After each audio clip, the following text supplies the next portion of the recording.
What's up, everybody? Rev Sauce 9. Monday Night Raw last night, man, for 4/22/2024. We're going to talk about it. Thank God I was watching the Fallout series TV show. Thank God I didn't watch the Laker game. I would have been so upset if I watched it live. I would have been fuming. And I would have been fuming at freaking WWE Monday Night Raw, man. Honestly, I would have been fucking fuming. It was predictable. It was predictable. That women's match, that battle royale, it was predictable. They got on the phone at the last minute with Becky Lynch. And they said, we need you. We need you to carry Raw because we have nobody here that can. Liv Morgan. Liv Morgan. No faith in NXT. No faith. Roxanne Perez. Tiffany Stratton. Jade Cargill. Yeah, they have no faith.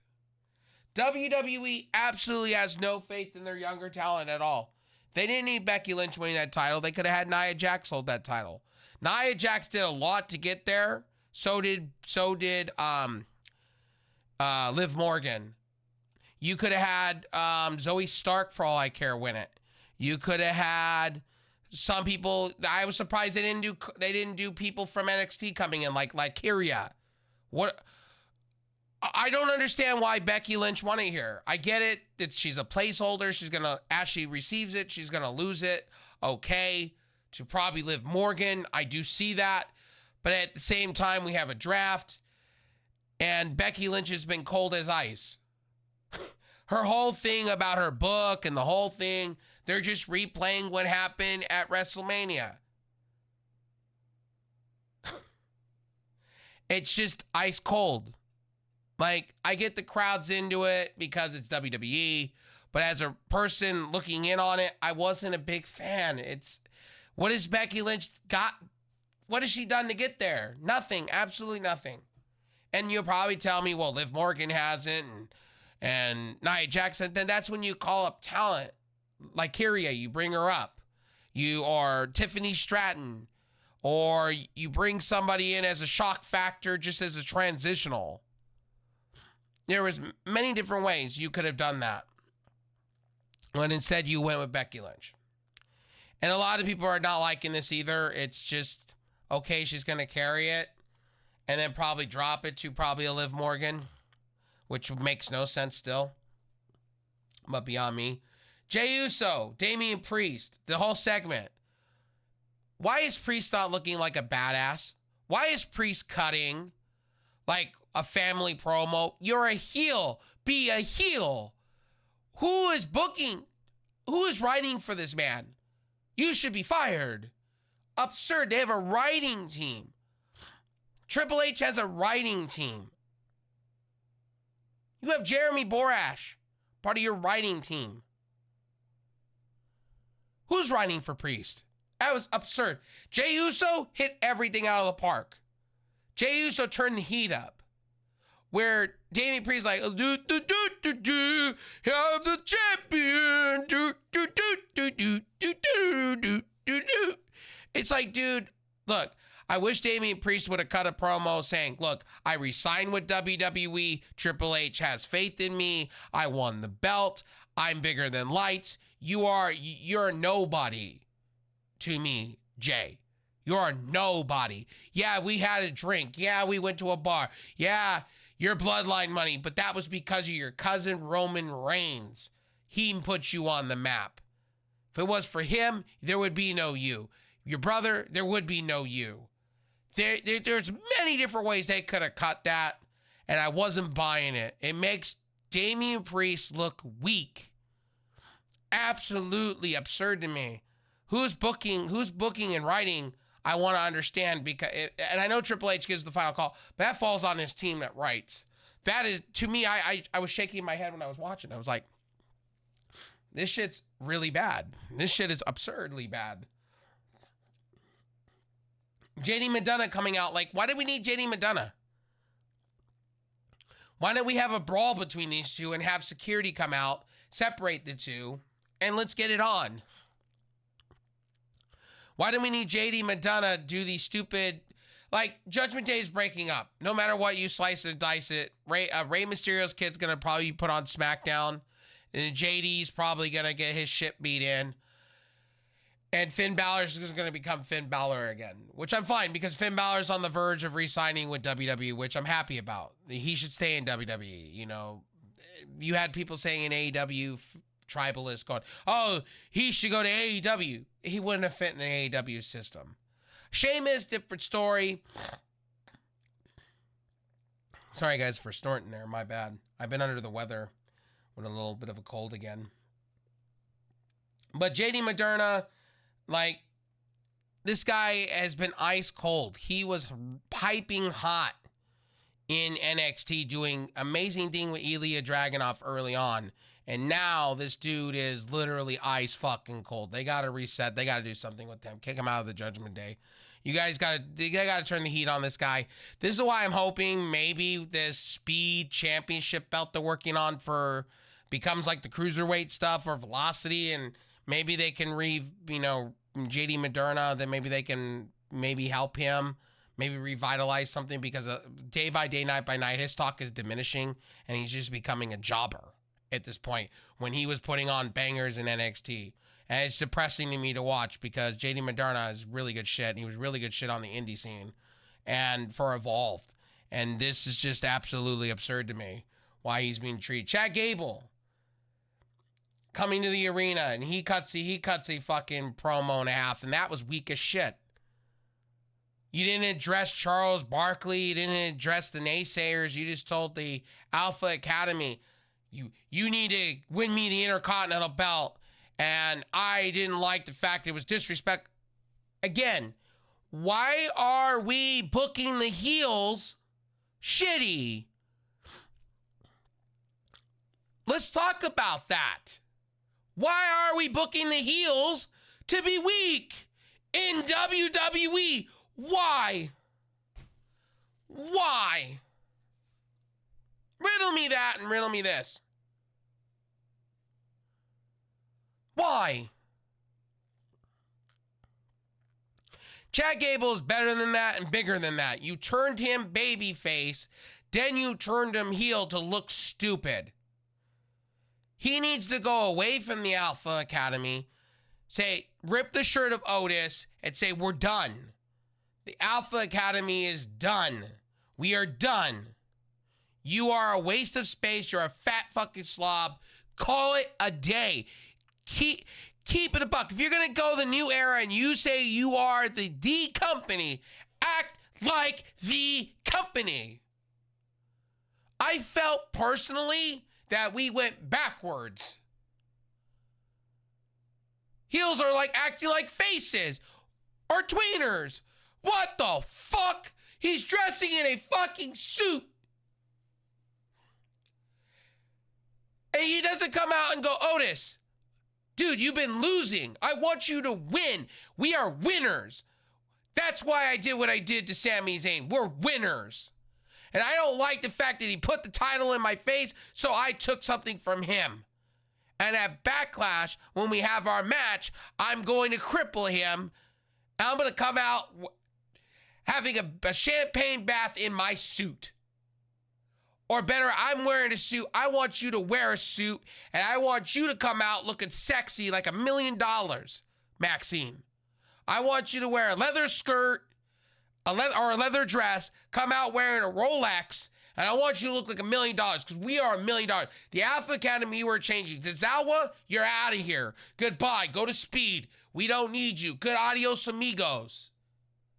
And Maxine, when I'm out here, you are going to sit at the edge of the ring and you're going to help me win at any cost, anywhere, anytime. That's what should have happened. But it said you have him going, and he should have said, Charles, you haven't won anything in your life. You shouldn't be talking. I'm in the prime of my life. You shouldn't be on the Pat McAfee show. And you, Pat McAfee, shouldn't be talking trash about me. What have you done in the wrestling ring? Jack, nothing. Sit there and commentate and shut up. Simple. Simple. Chad Gable, if you're going to turn him heel, turn him to a number 9. dial 9 and turn him up. It's just absurd to me. R-Truth, The Miz, defeating Tommaso Ciampa and Johnny Gargano. R-Truth and Miz should be losing. I'm over R-Truth. I get it. He's the circus character. He's the comedy act. I get it. I want the R-Truth of old. The guy that was in NXT jumping off the top rope and wanting to win the North American Championship. That guy. Not this guy that's, where am I, George? I'm a comedy act. Is that Triple H? Is that Shawn Michaels? No. R-Truth, the killer. That's what I want. R-Truth is the champion. I want him to be the tag team champion, but right about now, I want him to lose a championship belt. And I like The Miz too. I like The Miz, and I respect The Miz, but I don't want them to be champions. They got plenty of for the world championship. They should have them lose the world championship tag team belts. Gunther segment. This is what I'm talking about. Gunther. Thank you. They turned it up to a 9. Gunther. WWE. Hell yes. Let's go, baby. They're turning it up. I love a Gunther segment. You know why? Because he's savage. I'm savage. He's savage. Love it. That's a promo, ladies and gentlemen. That's an old school promo. Something that AEW should learn from. Cut promo. And say your intentions and when you're going to do it and why. That's the one thing AEW is missing on. Gunther called out the King of the Ring. He said he's going to turn it back to prestige. And he's going to put his name on the map. Then you had the, yes it is, New Day, yes it is. You still have Kofi Kingston doing WWE, shitty, stupid things. It's the new era. This is not a Vince McMahon era. New Day, turn yourselves around, redo your characters, do better. And Kingston, Xavier, you won in a Vince McMahon era when King of the Ring wasn't featured on pay-per-view, dog. You won it on a Raw. You really are you're a paper champion, technically, bud. So is Selena Vega. Nobody talks about this. When they did Queen of the Ring and King of the Ring, it wasn't on pay-per-view. It wasn't prestigious like I was when I was a kid. Triple H is now putting it on the map again. Guess what? We hit the reset button. I don't count Xavier Woods as a King of the Ring. They'll put that in the record books because it's under the Vince McMahon regime. I don't. Gunther will be your King of the Ring. And thank God. That man will make it prestigious. Coming out of the women's side, I don't know who that would be.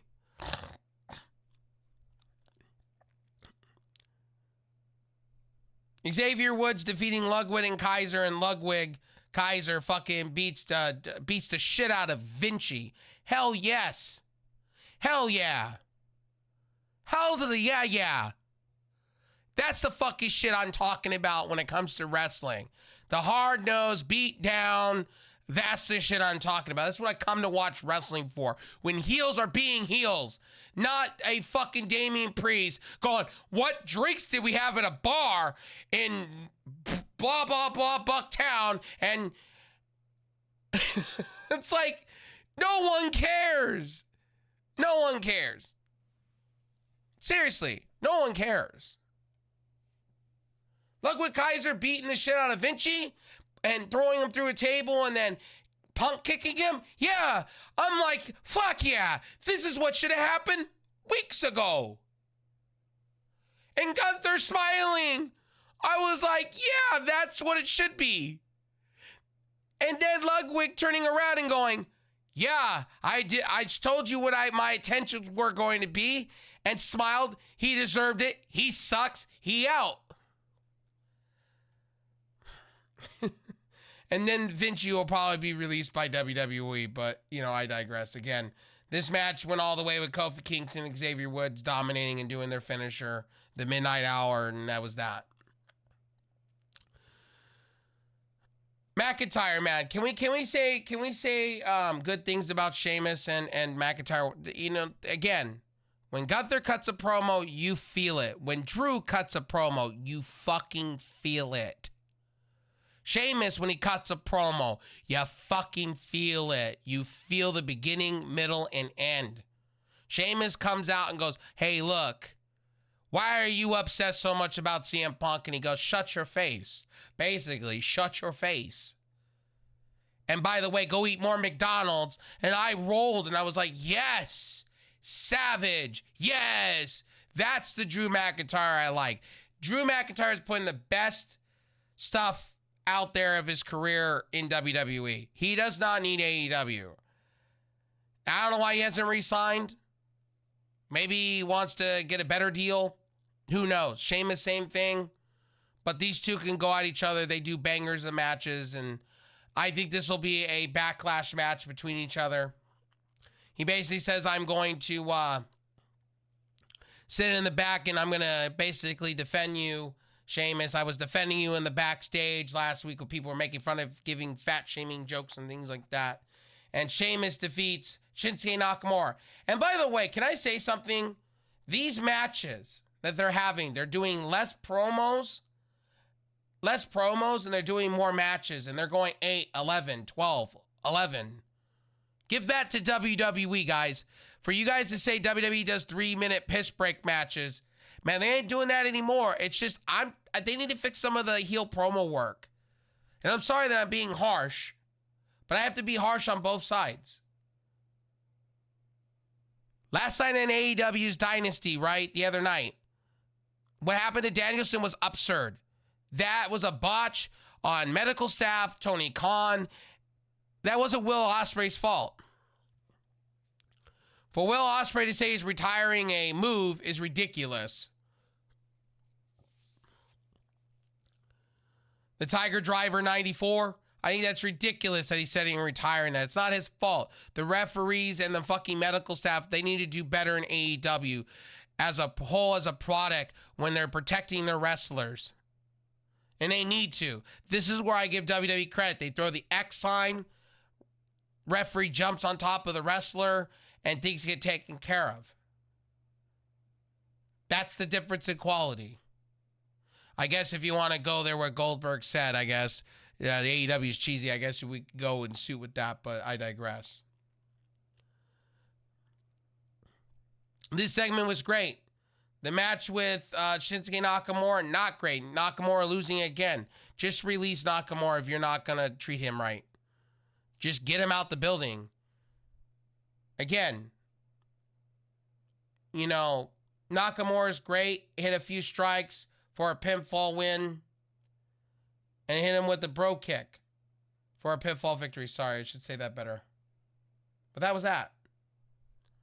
This was a good, while it lasted, the wrestlers both, this was their first televised singles match, I guess. I thought they had a televised match. There was a video package of Sami Zayn beating Gable last week. Gable turned on him, blah, blah, blah. Sami Zayn, he was angry, hurt, and then basically Big Bronson Reed came out of nowhere and beat the shit out of Sami Zayn after asking for a title match. That shit was great. That's what should be happening. That's a heel. Damian Priest, what are we doing? And then Damian Priest finally after the Chad Gable segment against Ricochet and Andrade after they defeated Santos Escobar and JD Alpha Brain or Jobber, JD McJobber, came out, basically spoke Spanish, gave Razor's Edge all around, beat the shit out of everybody, turned around and said he didn't need both Dominic Mysterio dead weight. I don't need you. You need me. You need Rhea Ripley to stay relevant. And I was like, damn, that's the Priest I want. Not this Priest saying, oh, we've had 5 Bud Lights over here and we got drunk and I had to take a Uber. No one gives a shit, dog. What I want you to be is a heel, a Puerto Rican heel. I want you to speak Spanish. I want you to beat the shit out of people. I want you to wave your flag. I want you to turn around and drape that on your title. I want you to be a thug. I want you to beat people. I want you to be like proud and powerful. This is where I like about Mike Santana when he puts out the Puerto Rican flag. That's the shit I'm talking about. That. Pay homage to your heritage. My dude, don't look soft. Jackie Redmond interviews Candice LeRae and Indy Hartwell. This was quickly interrupted by a loud off-screen. The camera cuts to Nia Jax and Morgan trying to fight. Officials keeping them separated. Becky Lynch took the mic from Redmond, and then she went down, and then we had Becky Lynch winning the fucking Battle Royale, which should have been just a match between her and fucking Liv Morgan, and they should have just gone 30 minutes, and that should have ended the show with Liv Morgan crying, basically like Chad Gable, and Becky Lynch getting the fireworks and everything else, and so forth and so on. Again, I'm not saying Raw was bad. I'm not saying it's terrible, and you guys might think, you know, I'm being so harsh on the heels. No, I thought this show was a B minus. I thought it was a 7.0. I think they need to work on some things, getting ready for the draft on Friday and their pay-per-view. I think they got a lot to fix. I think WWE can. They got Logan Paul appearing next week. They got a 6-man tag between Jey Uso, Ricochet, and Andrade versus Priest, McDonough, and Finn Balor. And then they got night 2 of the draft next week on next week's Raw. Anyway, I don't want to seem harsh to Monday Night Raw. If you guys take it that way, then so be it. I thought it was a good show for what it was. It was a decent show. I just wish the heel work would be better. Damian Priest could be a lot better coming off Chad Gable. I don't know what the fuck they were doing with that. And the women's stuff, I just don't understand. You couldn't call up anybody from NXT. You couldn't have made it interesting. You couldn't have had a fatal 4-way, maybe a gauntlet match, maybe a 6-pack challenge, maybe something else. Battle Royales to me are just hokey pokey. AEW does it for a championship ring a lot, and this, that, and the third. And honestly, to me, I just think it's ridiculous. Anyway, my name is Rev Sauce. I hope you enjoyed this review. I'll see you guys on the next one. I'll see you for NXT today, and I'll see you guys soon. Peace.